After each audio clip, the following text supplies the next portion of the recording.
Even if you attempt to trouble us, there's hardly any loss on your part, considering it's your funds, useless to poor people with lowly lineage. I sighed as I completed the final check. You're closing your account, right? Please, go ahead, I said with a tone that seemed mocking. Their eyes, filled with clear disdain, made me feel disgusted as they stared at us. I decided it was time to give those who judge others by their upbringing a taste of their own medicine. With that thought, I smiled. My name is Tiffany, a 29-year-old office worker. Currently, I'm living a peaceful life with my mom while working. My dad passed away from an illness when I was young. His chronic illness had worsened early. My father, who was involved in various businesses, was always busy with work, out early and back late. Even so, he treasured his family time, and I have fond memories of playing with him on his days off. Mom and I were initially shocked by Dad's death, but Mom, not wanting me to feel lonely, cherished our time together. Fortunately, when Dad fell ill, he made sure with the former CEO to secure enough funds for our livelihood. Thanks to that, I was able to go to college, and both Dad's and Mom's parents were very supportive, especially my paternal grandparents, who lived nearby, took great care of me when Mom was away at work. We still go back to both sets of grandparents for holidays like Christmas and spend time together. I am who I am today thanks to the support of many people. To give back, I went to a national university and got a job at a major company. I thought about working at the bank my dad was supposed to inherit, but I chose a career I loved. As you're being told, do what you love. I've already handed the bank over, don't worry about it. Thanks to a fulfilling home environment and the freedom to dive into hobbies, I had no interest in romance. But now, at a mature age, many of my friends are married with kids. This led me to think about marriage, and that's when a certain encounter happened. I never imagined this meeting would lead to a major incident. Hey, Tiffany, aren't you interested in love, huh? That was the starting point, a question from a colleague at work. We've been close since our rookie days. I have an acquaintance who's struggling to find a match. He's well-educated and handsome. You're highly educated too, Tiffany. Maybe you'd like to meet him. I've always thought it's a waste for someone as eloquent as you, Tiffany. There are even a few people in the office who are after you. She has a wide network and always shares various stories. She's living with her boyfriend, whom she met at a party, and seems very happy. She's quite concerned about my lack of romantic involvement. I had even consulted her about marriage, leading to this arrangement. A few days later, I agreed to meet a man named Yves. The rendezvous was at a cafe, and as I waited nervously, a man approached me. Tiffany? Ah, yes, nice to meet you. You're Yves, right? I said, feeling a bit anxious. Yes, thank you for today. Yosef's expression was blank as he looked me over. It felt like he was sizing me up, and I was a bit taken aback. Then, taking a seat opposite me, he quickly started the conversation. What do you do for work, Tiffany? He inquired. I work in sales at a company. I've always enjoyed interacting with people and making use of my opinions, which is why I chose sales. I find it fulfilling, and I love the moments when customers are happy with their purchases, I replied, trying to ease the tension. What's the name of your company? He asked. I told him the name of my company. Upon hearing it, Is paused for a moment, then smiled. It wasn't a pleasant smile, more like one of satisfaction. My company is quite a large enterprise with good performance. We're well trusted by our customers, he said, his tone slightly arrogant. Since he asked, I decided to return the question. What do you do, yes? At my question, Is snorted with pride and began to boast. I work at Sunrise Bank as a department head. Sunrise Bank is a really big bank, The work is tough, not something ordinary people can handle. But since my dad is the CEO and I'm the successor, it's different for me. I felt a stir in my chest at Yosef's words. I was expecting a normal response, but Yosef's aggressively toned words made me feel uncomfortable. Indeed, Sunrise Bank is a major bank. I knew about Sunrise Bank due to a certain incident, but I was surprised to learn that East worked there as a department head. Wow, That's impressive. Sunrise Bank is a big place, isn't it? I flattered Yes on purpose. I saw no need to be rude, and though I thought this would probably be our last meeting, I figured it was better to be nice. Pleased with my flattery, Yes continued to boast about himself. Honestly, talking to him was painful.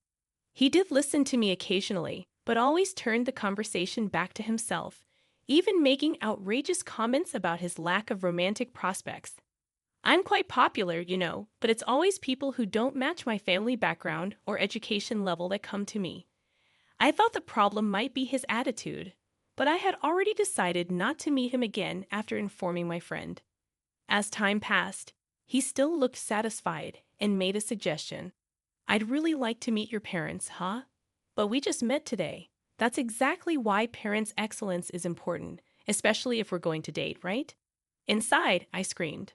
I had no intention of dating him, but he seemed oblivious to my discomfort and kept pushing forward. When are your parents in? Are you available? Ah, I'll have to discuss it with my mom. What about your dad? As Yeast pressed on, I felt a growing sense of disgust, but couldn't find the strength to cut him off. My dad passed away when I was young. At my words, Yeast narrowed his eyes. Suddenly, waiting for him to speak, Yeast just said, I see, and fell silent, pondering. Well, send me a date that works for you later. I'll adjust my schedule. No, thank you. Should we leave then? Before I could finish, Yeast stood up. It felt like talking to someone from a different world, despite my reluctance. I had given him my contact information and even discussed meeting our parents. His disdainful look upon hearing about my father's absence bothered me. In the end, we agreed to meet again with our parents.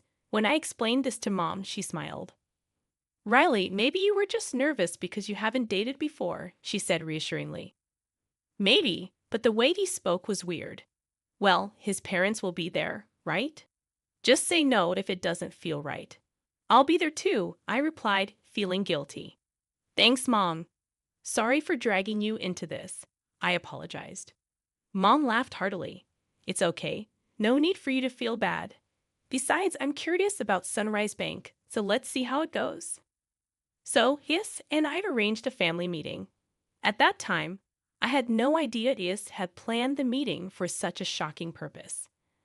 On the day of the meeting, we arrived at the place Hiss had chosen. It was a fancy restaurant. It's a big place, isn't it? I remarked as we entered. Yes, it is, Mom agreed. Inside, our table was ready, but Yiss hadn't arrived yet. We entered and waited, and shortly after the scheduled time, Is and his family arrived. Sorry we're late. The traffic was terrible. Nice to meet you. Thank you for today. Yosef's family unapologetically took their seats. Irritated but not wanting to start a fight, I initiated the family meeting. After some time, Yosef's mom, Morgan, with a sly smile, spoke up. So, where is your father? Is he coming later? Huh? She inquired, looking around. I looked at Yes, but he just smirked dismissively and said nothing. I had already told him my dad was deceased. Morgan acted as if she didn't know, despite having agreed to meet our families. Mom quickly responded. In my stead, my husband passed away from illness when Tiffany was young. So today, I'm here as her mother, Mom responded with a calm smile.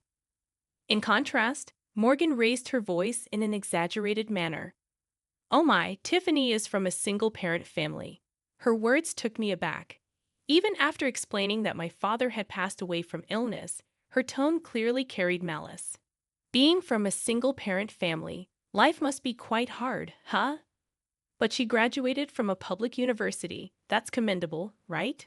Really, but still, being from a single-parent family, wouldn't dating her be complicated? Ye's family's conversation left Mom and me utterly dumbfounded. Despite being present, they spoke so disrespectfully, mocking us as if being from a single-parent family was something bad. Such words weren't suitable for a first meeting.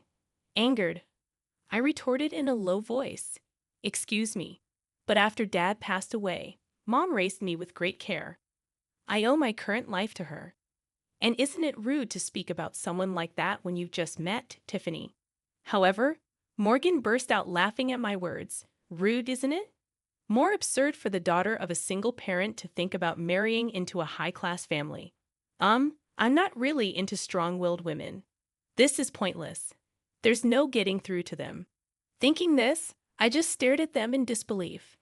I had high hopes since she works at a major company.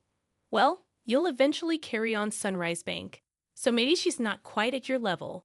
As they hurled more insults, I felt no need to listen anymore. Trembling with anger, Mom glared at them. Did you invite us here today just to look down on us? I've heard from Tiffany about the other day. You're enjoying berating us for being a single-parent family, aren't you? Her words took me aback. Even after explaining that my father had passed away from illness, her tone clearly carried malice. Being from a single-parent family, life must be quite hard, huh?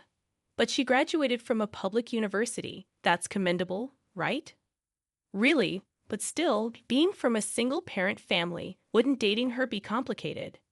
His family's conversation left Mom and me utterly dumbfounded.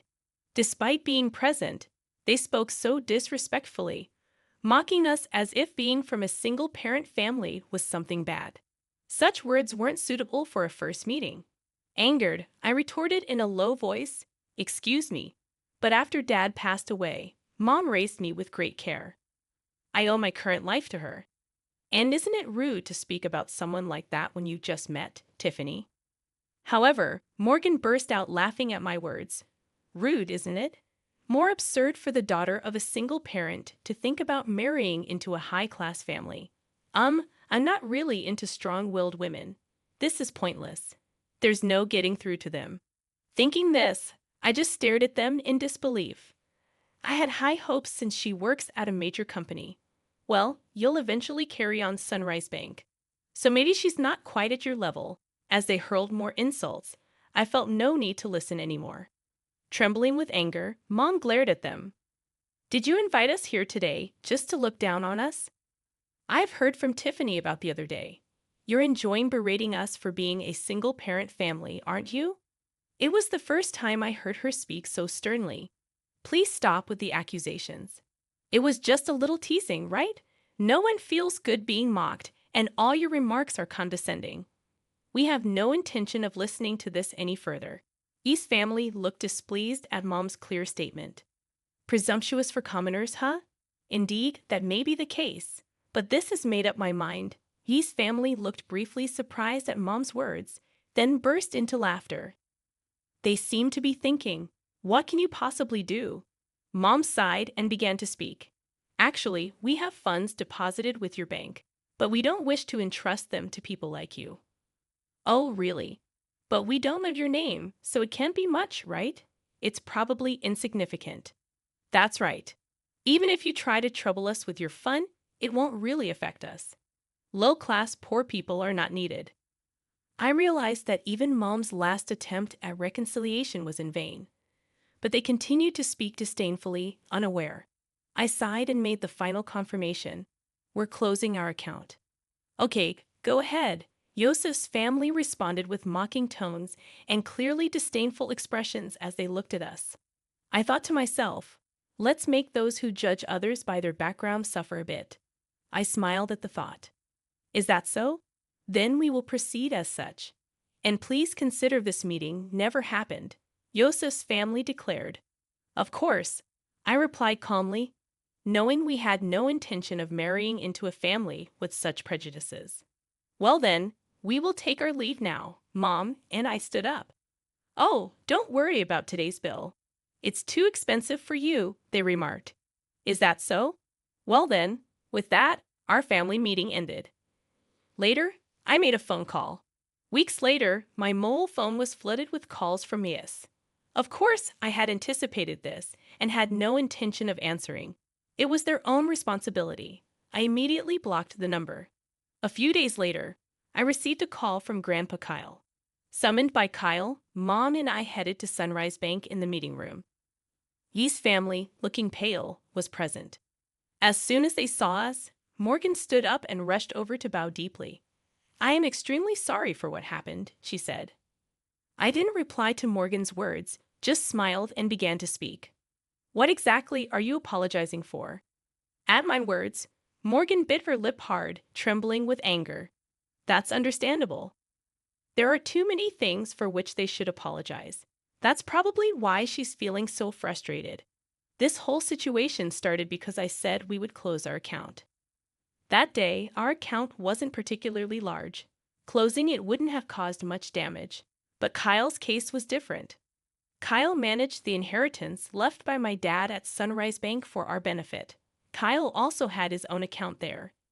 If all accounts, including Kyle's and my dad's inheritance, were closed, it would total about $7,000 million. In other words, their disrespect decided the closure. And importantly, Kyle is the former CEO of the bank. Dad was supposed to take over the bank but passed away young, so the position went to Scott. I didn't know that Tiffany was related to the former CEO, Scott. Looking anxious, Yosef pleaded as if making an excuse. But that's no excuse. Even if they didn't know, their prejudice against our family is their own fault. You mean, if we were relatives, you would have treated us differently? Dad interjected. Hey, don't talk to Dad like that. It's your fault for not telling us from the start that your grandpa was the former CEO. I don't have any obligation to tell a stranger like you that. Besides, you were the one who started it and made fun of us, remember? I countered, causing Yosef to narrow his eyes in frustration. You insulted me knowing I was from a single-parent family. When I said I would transfer the bank due to insecurity, you told us to go ahead. We just did as we were told. But it's just that it may be just that for you. But have you ever thought about the feelings of someone whose family has been insulted? Silence fell. Morgan was trembling, looking hopeless, and Scott was hanging his head.